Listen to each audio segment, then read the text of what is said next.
And we're joined now again by correspondent Eduardo Coué in Paris. So, Eduardo, we're seeing Eric Zemmour, who really shook up the French presidential race early on, surging in the polls, but now losing a little bit of momentum. Yes, all the signs are that Zemmour's campaign has in fact peaked. He's having trouble raising money. A lot of people who would like to vote for him and supported him at the beginning are disappointed in him. They think he has not shown presidential character. He had a very, very bad trip to southern France, to the Marseille region, which is a traditional stronghold of the extreme right here in France. He had a very bad trip there.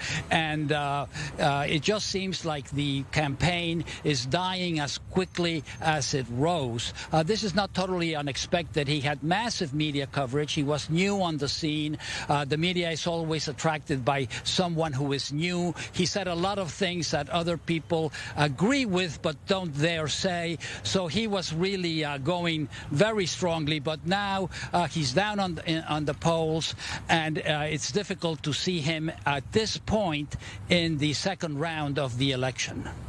Right, and some of the things that you mentioned there, him saying things that other people are unwilling to say, emerging on the scene as a newcomer, are reminiscent of another presidential candidate from the past, that is Donald Trump. And many people have called Eric Zemmour the French Donald Trump. Do you agree with that? Are there some similarities, no similarities? What do you make of that?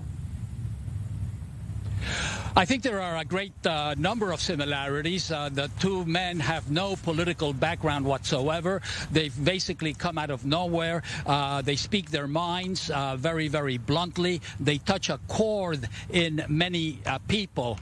However, there is also one very major difference, and that is that Eric Zemmour, whether you like him or not, is really quite an intellect. He is the author of many books. He speaks very well. He has vast knowledge of history, which obviously Donald Trump did not have.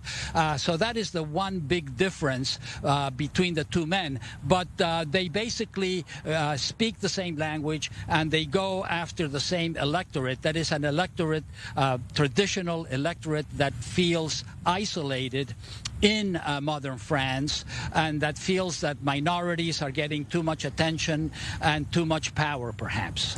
Right, and of course, Eric Zemmour, also being the son of Algerian Jewish immigrants, is also very much a different background than the one that Donald Trump has. Thank you very much, Eduardo Coué, for helping us understand what's going on.